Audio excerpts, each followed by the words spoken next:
Only a couple months now.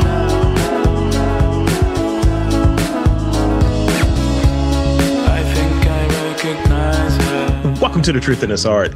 I am your host, Rob Lee, and I am thrilled to be in conversation with my next guest, an award-winning journalist, founder of Latino Rebels, and president for Futuro Media. The Futuro Media Group creates multimedia content for and about the new American mainstream in the service of empowering people to navigate the complexities of an increasingly diverse and connected world. Please welcome Julio Ricardo Varela. Welcome to the podcast. Oh, hey, what's up? In awe. No, come on. I'm down. It was an honor that you reached out and we got to talk a little bit and here we are. And I'm super jazzed up to be like here. Yeah. It's great to be able to connect. And, you know, we had a really cool conversation. So having this sort of be the back end of it, the sort of continuation of what we're doing here, and you're one of the 10 people in this country that has one of my t-shirts. I think someone in like Europe has one of my shirts. I want to put it on record. The next time I wear the t-shirt, I am going to take a picture and tag you. I love the t-shirt. I've told you this before previously, but now you have me recorded. I'm going to go on record. It has that cool Fat Albert vibe when you know, growing up to because for me, like I grew up in the 70s, like the late 70s, early 80s. I love, like, it just had that vibe. I was like, oh my God, this feels like a cool Fat Albert cartoon. When you can talk about Cosby, when it was cool to talk about Cosby. So I don't want to, like, I definitely want to add that disclaimer, but I love your t-shirt. Okay. And the thing is, up here, people are like, what is this? I'm like, oh, it's a podcast out of Baltimore, you know? And so it has that edge to it. You know what I'm saying? But people are like, oh, you're so hip. So thank you for making me cool. Finger on the pulse. So as we kind of start off here, before we get to like the main topic, I want to, like, you know, go into sort of the introduction, the origin story. Could you introduce yourself to the audience and give us a little bit of your background, where'd you grow up, and maybe a news story that comes to mind, you know? Okay. Yeah. Okay. All right. So my name's Julio Ricardo Varela. I'm originally from Puerto Rico. I was born in Hato Rey, which is part of the metropolitan area of San Juan. My dad is Puerto Rican. My mom is Bronx Italian. They met in the late 60s, and I grew up in Puerto Rico until my parents split when I was like kind of, you know, first or second grade, and moved to the Bronx. But I always went back and forth. You know, for me, Puerto Rico has always been what defines me in a lot of ways. And I've had that journey, right? Because you know, as you grow up in life, you accept your identity, you reject it, you try to change it, you try to adapt it, whatever. Like, I've had a love-hate relationship with my identity since, you know, I was a kid. But I'm at peace, right? I had my formative years in the Bronx in the late 70s, early 80s, which, let's just be real, lucky me. Some things that went down. Yeah, lucky. You know, I think about that now, because, and not to say like the 50th anniversary of hip hop, but it was cool growing up back then. And I went to parochial school, but then went to a Jesuit prep school, Fordham Prep, which is on the Fordham University campus. Mm-hmm. And it was still a place where kids from the Bronx and kids from Westchester, so if people don't understand, you know, like Westchester's a suburb right outside of the Bronx, like, met.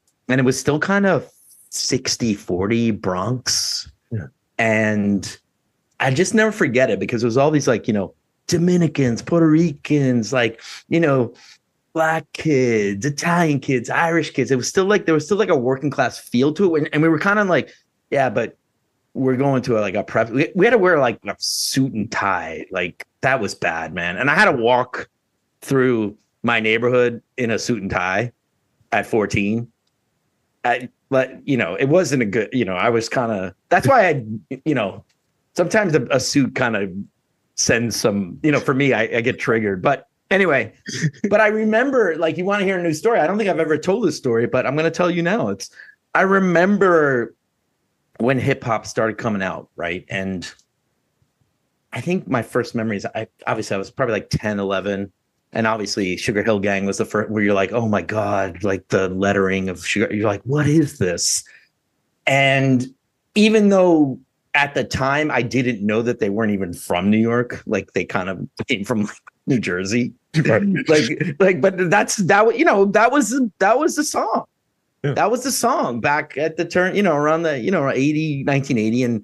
But what was interesting is going into that high school and hanging out with all my Bronx friends who were literally coming from all over the borough, right? So I was kind of like central Bronx by Fordham Road, but I had friends from all over the Bronx, South Bronx, East Bronx, West Bronx, and I'll never forget it because hip hop was so like that was it. Yeah. Like that, you're 13, 14, 15 years old. You wanted to be a B-boy, you wanted to break dance, you wanted to beatbox, Dougie Fresh. That was, Lottie Dottie, Roxanne, just like really old school hip hop that it still holds. Yes. You know what I'm saying? Like you listen to it now and you're like, damn, that shit is good. It's tight, right? And I'll never forget a couple of guys, we would beatbox. Nice. Before school started in the cafeteria. Right. And it was this sort of weird, I'd say it was a weird feeling, but it was kind of like, here are these guys in like suits and ties, like beatboxing. Right. And like rhyming. And you don't realize how that shapes you until you then take the journey.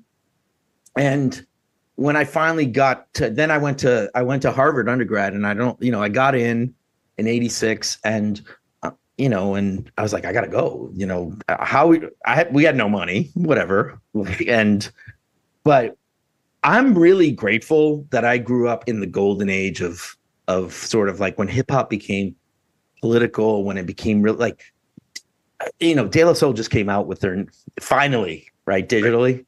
I was able to finally share it with my son to be like, hey, in 1989, I listened to 3 Feet High and Rising every day. I did I worked. I think I wrote my thesis with it. I said, I don't know if you like, he does appreciate my taste. Like, that's the one thing about hip hop. Like, I do think that modern hip hop, or like people that like hip hop, appreciate the past, which I think is different music. Like, I think sometimes people look down at the past, but I think they realize the roots. And I said, I don't know if you're going to like it, but this is what I used to listen to in 89. And he liked Public Enemy. So I was like, so he gave it a shot and he's like, I like it. And he realized like this was like that time. And I keep coming back. Like now I'm 50, I'm a 50 something guy.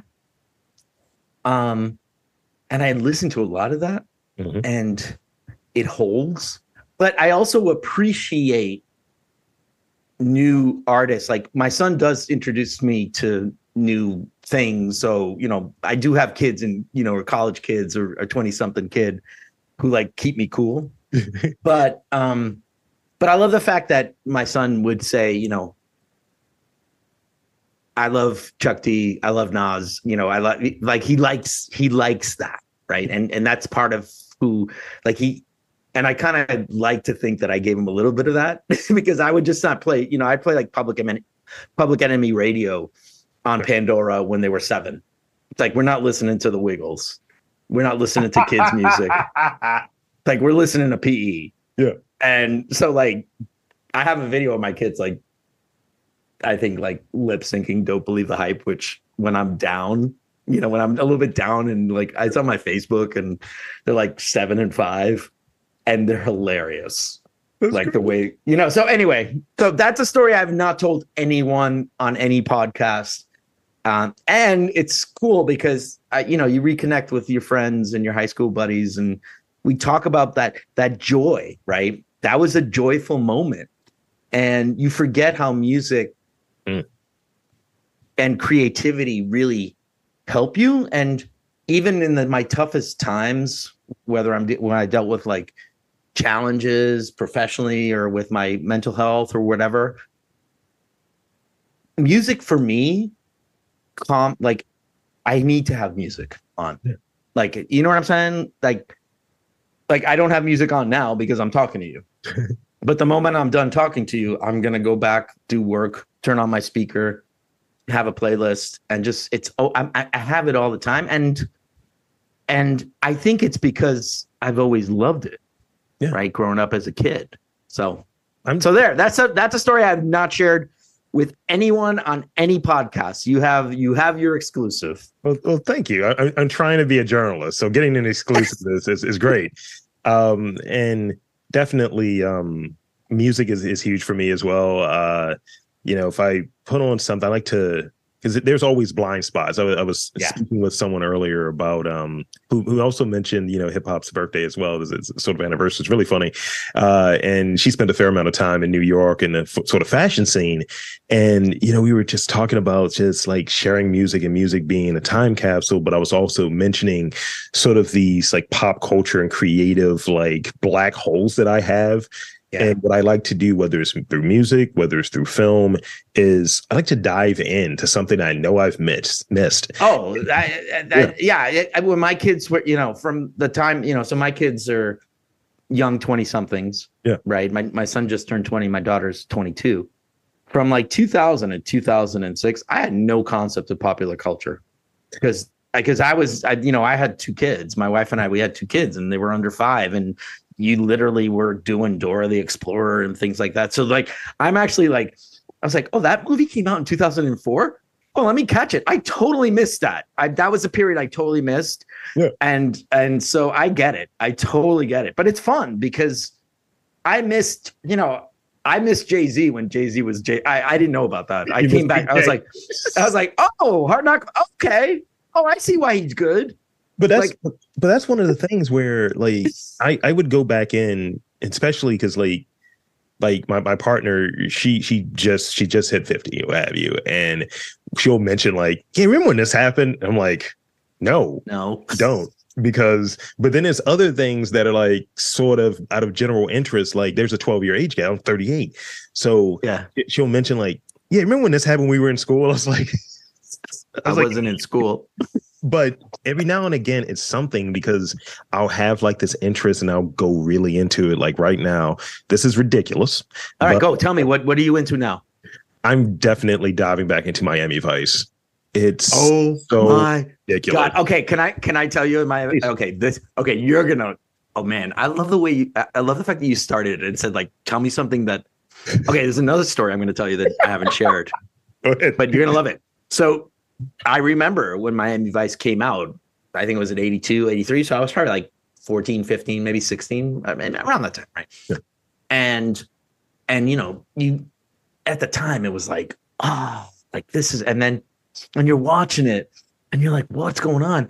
And then all of a sudden, like the Phil Collins, like I Can Feel It Coming in the Air, that song. At the end, you're like, oh my God, you're sucked in. Miami Vice was so big. In the space in high school, you're going to laugh. When I was like student council president, we had a Miami Vice night at school. Oh, yeah. Like 1985. I think it was 1985. It was a dance. Nice. And I don't know if anyone has the picture, but we all wore like white jackets with aqua, like with like the Docksiders. We thought we were the shit. Yeah. And we played the entire, like throughout the night, the DJ would play the Miami Vice soundtrack. That's so fire. And like we would, but then you think about it now. Yeah. Like I started watching some of it, I was like, damn, like, oh yeah, I get it. Look at all the Cuban guys with the accents and the drug dealing and all that stuff. And you're like, okay, rough. Yeah, it's a little bit, but then you have to look at it in the context, right? And then, but then I was like thinking to myself, Crockett and I was like Don Johnson and then Crockett, Tubbs and Crockett. I'm like, they were like too good looking to be cops. Yeah. And there's a little cheesiness to it that I love. And it's funny because I make fun of, because I'm a black guy, I make fun of Ricardo Tubbs so much. So I'm like, what are you, bro? I know he was like, what were you like Haitian? Are you Dominican, Puerto Rican? Like, he was, what it was? He was a safe black man in 80. It's like, that's what it was. Like, he was just, we call him safe Bages. Like, he was like, oh, look how good looking he is. Like, he's white people will like him. Right. Which I think is really, you think about that shit now, and that's what it was, right? Wouldn't see those faces. But for me, as a Puerto Rican dude, yeah. I was constantly looking for representation back then, right? And I'm like going, oh, I'm with the drug dealers, like, you know what I mean? Like, but at the same time, that's why, like, to go back to Fat Albert, yeah, that's why I love Fat Albert back at the time, because it was a bunch of black kids just being kids. And that was my world in the Bronx, because it was kind of my neighborhood was strange. Like, and I say this strangely integrated, and I don't say that as like, I don't want people to misinterpret what I say here. It was rare that it was a very middle-class neighborhood, and it wasn't as segregated as other parts of the Bronx. I hear you. And and when you go to like other parts of the Bronx, especially like, there's like parts of the Bronx. I'm sure in Baltimore it's the same way. It's like, it's just like all white people, right? And then you go to other parts of the Bronx, it's all Puerto Ricans or all black people, right? And you don't realize that growing up, but then you start thinking about it, right? And you start being aware of it, and how the Northeast, the quote unquote liberal Northeast, is, like Dr. King said, or Mal, it's like, it's just a different type of vibe, right? And so it was, for me, it was like, this was normal. Yeah. Like an integrated neighborhood was normal, right? And that to me was something that, like, when you think back, like, it's so funny when you start talking about where you come from, and I don't have a lot of time, I never talk about like growing up in the Bronx as much as I should, right? Yeah. But it was sports, it was, football in the park, basketball. Like, I was a quiet 13-year-old kid. I loved basketball. The Knicks, for me, that was the first team I fell in love with in New York. And it's the only team in New York that I still love, even though I'm based in Boston now, but that's another story. But I would just show up in the courts as a quiet kid, very shy. And then I would play, I'd just wait and be like, then you got the pickup, and then you'd play and be like, I was decent. I was decent. And that's how you earned the respect, right? You played the sport. And then it was like, it broke the ice. To me, sports broke the ice. I was big into baseball, and that's what you had in common. So like, I kind of rolled with this very, for me, it's hard to say it this way, because like, I don't want to be like, oh yeah, I grew up in it. You know what I'm saying? It's like, oh, I grew up like racial equality. No, it's bullshit. It was just like what it was, right? Yeah, there were problems, but at the same time, I'm just saying there were plenty of neighborhoods in New York City that were like that, that you don't appreciate it in the moment. That it was just a lot of families like wanting the best for their kids. And I don't think you see, and so to me, that was just life, right? It was sports. It was being a boy. It was like going out and not coming home until it was dark. And there was a time, right? And the thing is, it's also like, it was still the city. It wasn't bucolic. I mean, my mom would be like, if you go on the subway, like, you got to be aware. I mean, I was aware of growing up in the city. Yeah. Right. And I still, when I'm in New York City now, I'm still aware. Like, it's just what it is. But it's just interesting. I'll say, and I want to have one more point before I get to like the main thing. So two more points. One, you mentioned Subway. I just watched Scream 6. Screw that movie. As a person who had a mild, and it wasn't a real one, but it was in that vein. I was like, I'm gonna get off this train. I don't like it. I was in New York. I was like, we're going where? Because you don't have reception. It's like, hey, you're going to Bed-Stuy. It's like, oh, my bad, I'm in Bushwick. I was like, look, I don't understand Brooklyn as it is. Yeah. So, and then now just the complication of some fool potentially like, I have a Scream mask on. It's like, come on, guys, let's not do that. I know it's and I love the New York City subway. Yeah. I love it. I love everything about it. I love this congregation of people. Everyone has a story. Yes. we would, the thing is, where I lived in the Bronx, we were off the express into Manhattan, and it was really easy to get down to Midtown after school. Yeah, I mean, 20 minutes, right? And you're in Manhattan, and you're 16, 17 years old, and you're like, whoa, like this is a different world. So I just loved it. I loved the people. I still hear my mother's voice every time. Like, be careful. I still do. Like, but it's what it is. It's what life's about. It's like, there's a joy. I mean, it's just, I just feel grateful. Like, all these experiences get you to where you are. Right. And yeah, it's cool stuff. And this is the last thing I want to throw in there. I think that you'll find funny because it's music related, but also it's culturally related. Okay. So again, diving into stuff that is like before my time and really getting into it. So I used to work for a Spanish speaking call center in New York. Okay. I do not speak Spanish. How did you do that? Like, I speak it terribly. Oh my God. That's okay. So all right. We did this end of year party in Manhattan. Okay. And all they played was freestyle.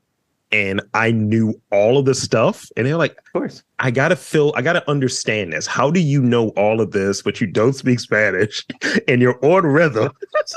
Yeah, but it's like, this is the thing about being Puerto Rican, right? It's a different experience. Like, one of the things that I noticed rather quickly, having been a kid in Puerto Rico, different experience. And then when I moved to the Bronx and seeing sort of the New Yorican experience, I instantly saw, and there's a difference, right? Yeah. And it was super interesting for me because in the New Yorican space, I came from Puerto Rico, right? So it took for a while, like, for me to understand the New Yorican experience, especially in high school, I was seen as a kid from Puerto Rico. Yeah. And then when I was in Puerto Rico, I was seen as a kid from New York, right? And I know it sounds, a lot of people talk about navigating between two worlds. It just becomes who you are, right? And that's why I say sometimes as I grew up, I would reject my identity. I would say, no, I don't want to. This is too much. This is too, I don't want to live in two worlds. I want to just be in this world. And, sometimes you make it up, right? So you can just, you know what I mean? It's like, and the reality is whiteness is a drug in a lot of ways, right? And sometimes you're taught that, and I can navigate through the white space because people look at me and be like, oh, you look white, and I'm like, I don't identify as like Anglo and white. For me, white has so many connotations, right? But at the same time, the one thing that I realized, and I kind of was intentional in school and college, that I just dove in and just like, this is my identity. Yeah. I want to know more about it. And that's where I got into like Latin American literature and history, and really understanding that my experience as a Puerto Rican man actually had more in common with someone from like Mexico or the history in Latin America. And I kind of gravitated to that. Yeah. And it shaped me. Yeah. Right. And it's what kept me bilingual. It's what kept me bicultural. And you're in an elite white space. Harvard is, once you're there, you got to figure it out. Like, that's the other thing. It's like, you got people are like, you're in, figure it out. You're smart. Yeah. And it was tough, man. It was tough because you could see already how white liberals would look at different communities. And, the patronizing part of it. It was just this weirder type feel where you're like, whoa, did that guy just insult me? Without like, did he? Oh, you speak English so well. Like things like that. And you're like, okay. When I wrote my thesis about Puerto Rico, I got a no distinction from a professor because they said, why are you writing about Puerto Rican literature? And I'm like, I'm fucking Puerto Rican. Like, is that? But when you're 19, 20 years old, and it's a different time where, you know, I think you get put in this imposter place. You feel like, oh, I don't deserve to be here. And now this person doesn't think I have a brain, and it's tough, right? And you just got to fight through it and not forget where you come from. I encountered that in doing this sort of series, and really, yeah. Oh yeah, can you take some of the blackness out of it? Yeah. Yeah. Or you know, it's like, I'm a 6'4", 330-pound black man. What do you want from me? And you can't squeeze them. Like, where am I going? But then there's the other side of it, right? Yeah. I have folks who I have kind of the same or similar experience. Like, I'm from the place. I'm from Baltimore. I lived in these different spots. Yeah. I don't know if you're from here, bro. It's like, which one is it? And I'm just like, I just want to be a dude that does my thing. I want to be. Well, I think you reach a certain point in life where you navigate through whatever it is. Yeah. You know, you navigate the lovers and the haters, and there's some days you react better than other days. And then you reach a certain point in life where you literally do not give a flying fuck. It's age. It's age I've learned. And I think it's age. And I just at this point where maybe it's age and experience, and you need to recognize the privilege that you have and understand that you're in a position where whatever you can give into this world will have some little level of impact. I'm not here to change the world, but I'm here to like at least make it a better place for where I am at. Right. The fact that I tell my wife a lot, it's like, our kids are cool kids. Like, we've created great human beings. Yeah. You know, then to me, that's so satisfying. Right. Or I've been able to, you know, in the space where I'm at Futuro Media, give opportunities for journalists to not have to go down different routes to kind of settle because they have to have a job, and be like, no, work on the things that you love. To sort of, those are the things. It's like, for me, it's always been about challenging stereotypes, because I think it was pretty quick for me to understand, you know, in the West Side Story syndrome of what everyone thinks of Puerto Ricans, that was our story. Right. And that was going to be it, that we were these foreign gang members who were taking over, you know, we're taking over the Irish neighborhoods in the 50s, and we were a threat. Yikes. And I've never seen it, by the way. So now it's like, but that's the one story that becomes part of the American lexicon. Yeah. Right. So then you spend your entire life as a Puerto Rican man, like, fighting against that. And when you do it at 18, authority kind of comes at you, right? When you do it at 53 and you're in a position of privilege and power, it's a different conversation, right? And the fact that, you know, now I'm in a media organization whose founder, who I love, Mariana Hossa, first Latina correspondent at NPR, has been kicking ass for years. She wins a Pulitzer Prize, and I'm part of that organization. Like, sometimes you have to take some of the power, you know, you have to kind of grab some of the things that define success in America or wherever in this world and say, like, oh, we got that. We want it too. That changes the conversation, because now we're not this sort of little ethnic checklist item. Like, now we're on the same level as you, and you can't ignore us. Right. And that there's a little bit of fight to that. And I've always been told, and Maria's always been told, you know, you're an activist, you're biased, you're too close to your community. I'm like, they don't say that about white journalists. You're too close to your community. Like, isn't that what storytellers are supposed to be doing? Anyway, I get on the soapbox. Bring me back down. No, we're there, and I think all of it is like giving us sort of the context that leads into, and actually two of my questions are already answered later in here, but it leads into sort of this question I have about, like, what does it mean to be a journalist? Like, what separates like good journalism from shoddy journalism? And I'll add this sort of caveat here, where, you know, I really look at it from sort of this podcast lens. You know, where Remember that bubble burst? Everyone was like, oh, I'm going to get this Spotify money. And then you're trying to copy a formula. Hey, let's just do this barbershop thing. Let's do this. Let's do that. Let's have all the same mics.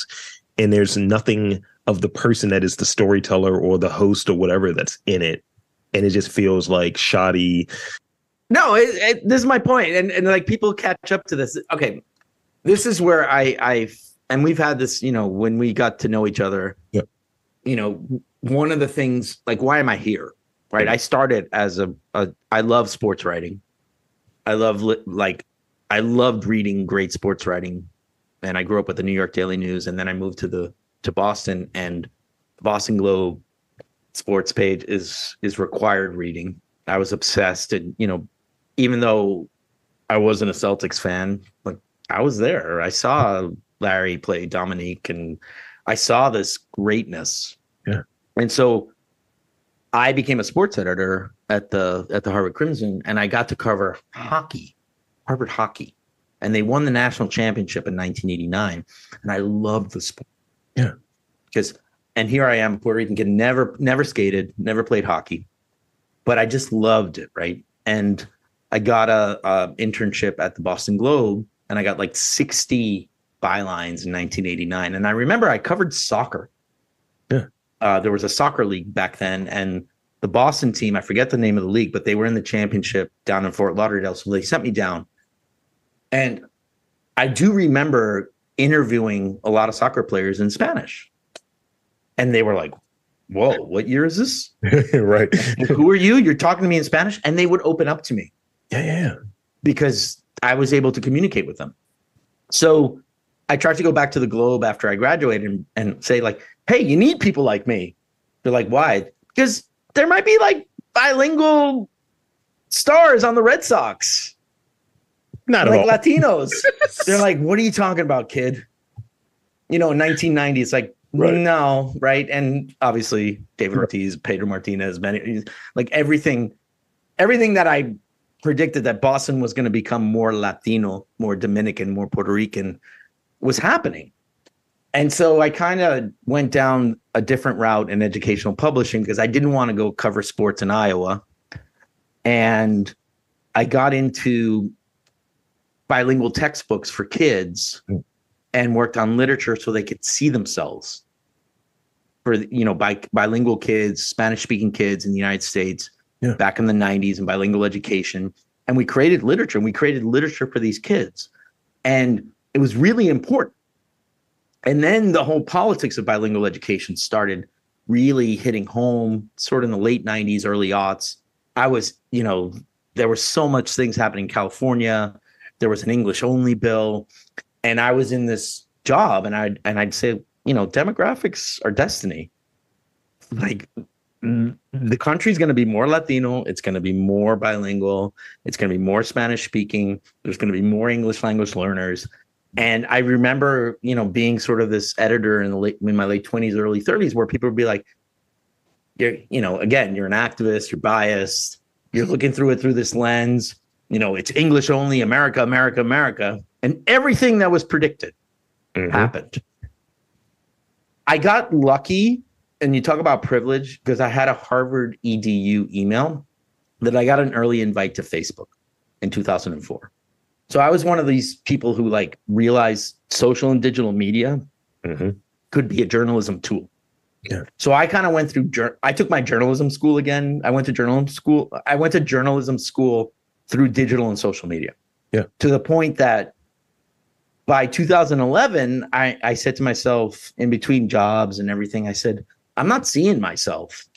And instead of complaining, I said, technology's here. I'm going to create my own thing, Latino Rebels, and I'm going to start sharing my world. And I realized that a lot of people in my generation who are bilingual and bicultural were also saying the same thing.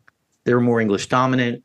They were growing up in both cultures, but like I said, they weren't listening to their parents' Spanish language songs. They were listening to freestyle and hip hop. They were listening to alternative music. And that's the world that I came from.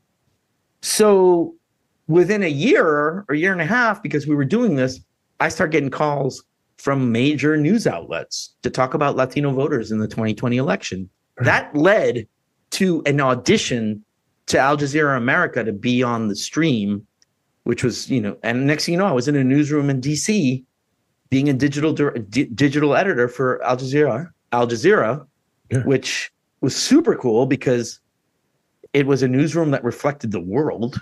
Right. Right. And then that imploded. And then next thing you know, Maria Hinojosa's company was looking for digital help. And I joined in late 2014. And it was all about representation. Right. Right. Everything that, and next thing you know, 9 years later, I'm president of the company. Right. And I say that because I haven't changed in my mission. Right. But what's happened is that the country's caught up to it. Mm-hmm. That the country has changed so much. So there's nothing that I did when I was 27 that I'm doing now that's different. It's just that I think people, like, we banked on the fact that this country was changing. It was going to become more multiracial, more multi-ethnic, more multilingual. Yeah. It's being ignored. And the thing is, white corporate media still thinks it's like this is about power. This is a struggle for power. Yep. And people that have the power are not going to give it up. So there's two ways to do this. You either say like, okay, I'm going to go acquiesce to the power, or you try to grab some of the power. Right. And grabbing some of the power, that's what I'm doing. And I'm not going to grab it all. Right. But it gets better and better. It's like a baton. Like you talk about journalism. Yeah. Sorry, I'll make this one last point. Yeah, please. I come from and Maria says this too, and I say it, it's like, I come from the American tradition of quote unquote ethnic journalism or, Black journalism. Mm-hmm. So the best example that I always try to say to people is like, who defines objectivity?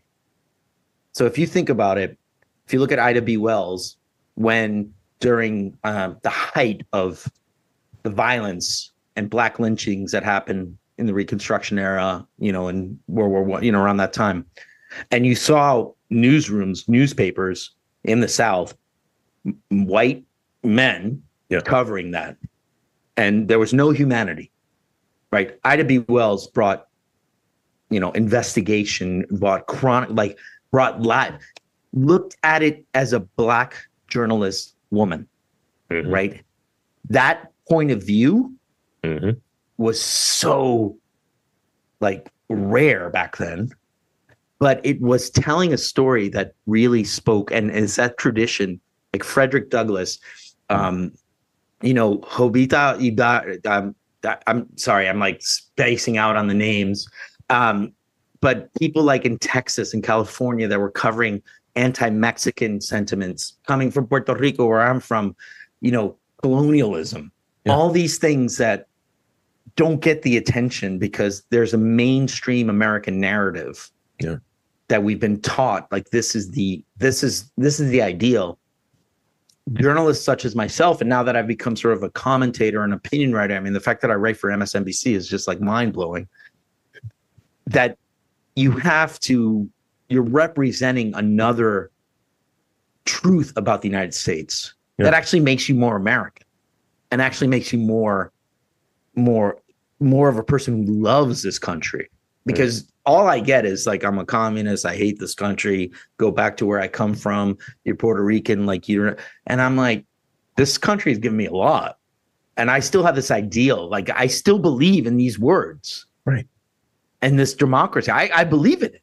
Right. And that's where I think that's where journalists and storytellers have to be, because this is about creating a better democratic society. And so I know it's very lofty, but that's what drives me every day. And that's what I do at Futuro. And I'm so glad that, I'm so lucky that I get to, be one of the leaders of a team of amazing journalists that try to look at this country through a different lens. Thank you. Wow. That is. I'm saying, thanks for letting me go, because no. I appreciate it. Yeah, I mean, it's your show, but I was like, let me just give you some of this is what's going through my head.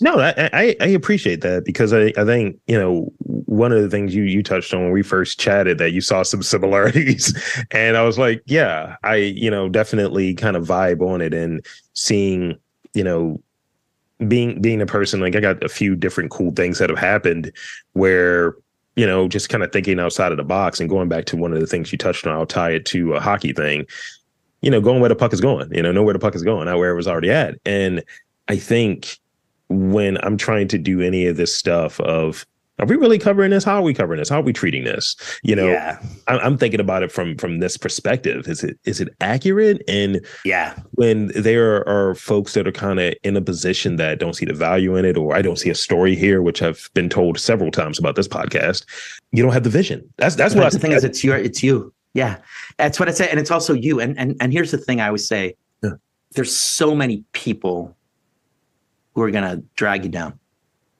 and not going to believe it, right? And it's too easy to let those critics take over your vision. I think, and it might be a little, and it's probably experience and wisdom and age. You do reach a certain point in life where life gets shorter, right? You know, I'm turning the corner, like the final lap. You know, I feel like I still have like several miles in my life, but you start being more selective on who do you want in your circle, right? I went through a very tough time online in 2000. You know, people come after you no matter what, right? And we're all human. It does impact you. It does affect you. But there's a certain point where I stopped caring about that. And the moment I stopped caring, my skin got tougher. And I just focused on what can I do? Like, I can only control the things that I can control. And it's pretty much just you, right? Yeah. Any relationship, even as a parent, in the end, you can only do the best you can, but not everything's going to go according to plan, and you got to roll with it. I try to, but as long as you're true to yourself and don't follow the gimmicks. And that's the thing. It's too easy. Like, I will say one thing, like you mentioned about all these podcasts and all the things that we do that are really good. And like I just saw an ad for Ernie Johnson and Charles Barkley, the Steam Room. I'm like, I don't need an Ernie Johnson, Charles Barkley podcast, because I watch the Inside the I get that on Inside the NBA. Like, I'm all I don't need to. I don't need this.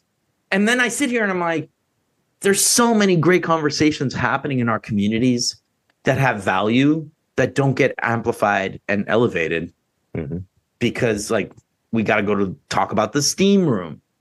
I'm like, Charles Barkley has enough. Like, you don't need everything, Charles. You know what I'm saying? Like, step aside. Like, get step away from craft services, you know, or creative services, if you will. And exactly, it's funny. Like, this shows you sort of the reach. Like, I remember I typed in, because I've been missing. I'm a big baseball fan, and I've been missing like all the World Baseball Classic stuff. And it was your story. It was your story that I saw, and I was like, "Oh man, that happened to my man's. Oh no, not him." I know, but I wrote this piece or during, and you know, when Puerto Rico against the Dominican Republic, they won. They got to the semifinals, but Edwin Diaz hurt himself in the celebration. You know, I wrote about it for MSNBC. I went out, you know, Keith Olbermann, just such insulting tweets about, you know, you shouldn't represent a country, you know, where your ancestors get laid. I was like, dude, like, today's white man liberal take is, you know, that sometimes this is the problem with white male liberals who think they're the smartest people in the room. They present themselves as allies, right? But in the end, they want to tell you that they're the smartest person in the room, and like they'll never show compassion. They'll never show that they messed up. It's actually more dangerous than right-wing conservatives who are racist. I agree. Because at least, you know, like, I've talked to several friends of mine who have actually moved back south, like who grew up in the South, who went to the Northeast or even Chicago, and they went back, and, you know, really great friends. I was talking to someone in a conversation, and he said, I'm going back to the South. At least I know, like, I can see it. It's more overt. right? Even like a play, you know what I mean? It's like, as opposed to like white liberal men just sometimes, because it's almost this they vibe. talk a good game until they're threatened. It's almost this vibe where, and what I've seen from different pockets here in Baltimore, where it's like, oh yeah, we're doing business here, we're doing this. It's almost like we're saving you all, or let me make it even a little bit more crappier, which I think is what they're thinking. We're saving you savages. That's the vibe, and I see it, and it's just like, I just don't do business with it. Like I try to. You have to be conscious. You have to consciously just reject it and just be intentional, and don't even try to change. Just know where people stand, and they're gonna make you feel uncomfortable. Like, they're gonna use everything to make you feel like, to drag you down, to make you feel uncomfortable, to question your abilities. And the only thing that gets you through it is yourself, your determination, your circle. Yeah. Right. I'm a big believer in you need a squad. Yeah. Because this type of work is exhausting. There's so many people that do it. Yeah. And we're put on a higher standard. Like, you have to be better.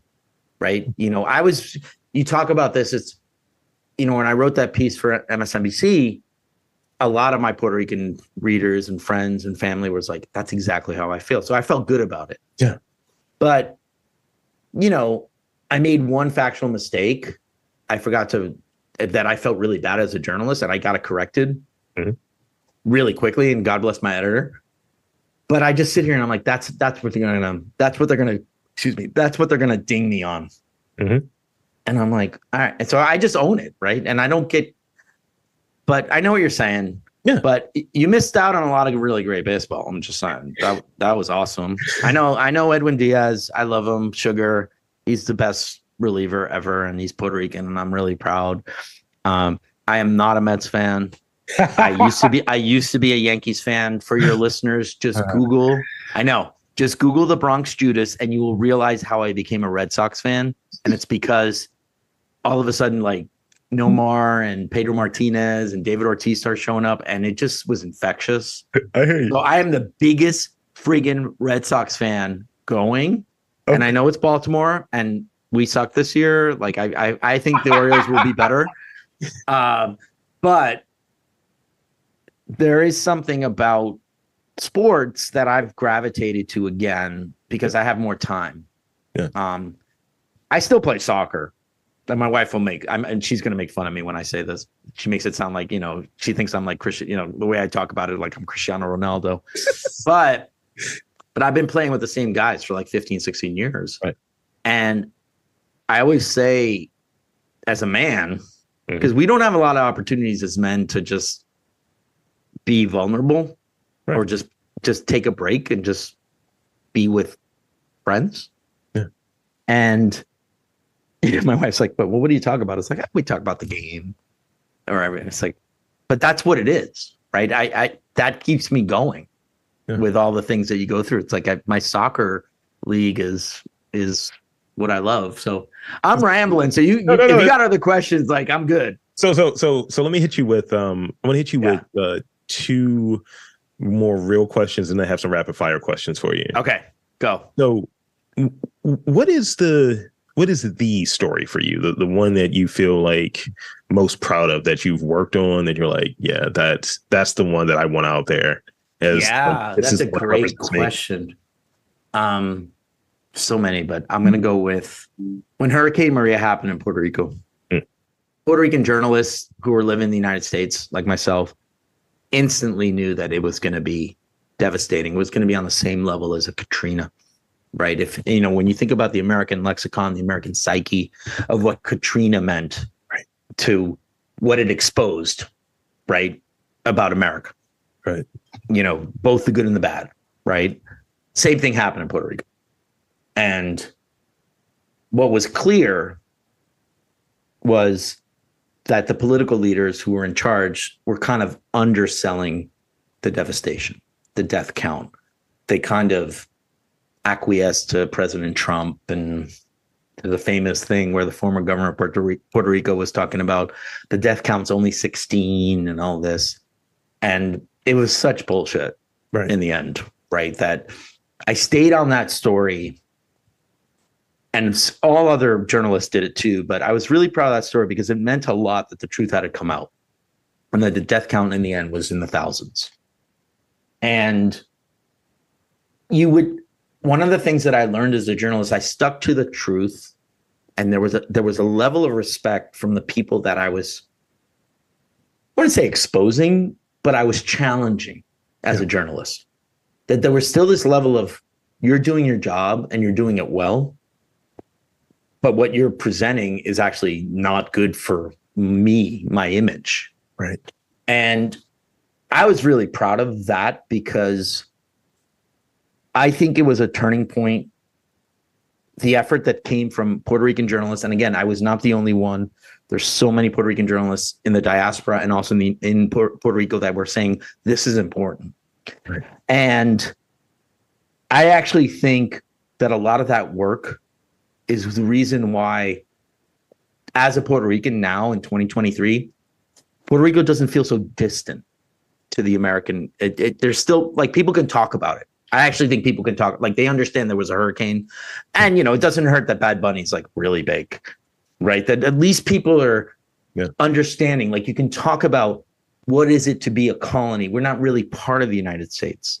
Like, if you look at the Supreme Court rulings and from the insular cases back at the turn of the century, are just as inherently racist as any of the, you know, laws that kept, you know, slaves in check, enslaved people, that made, you know, Black people 3/5 of a person.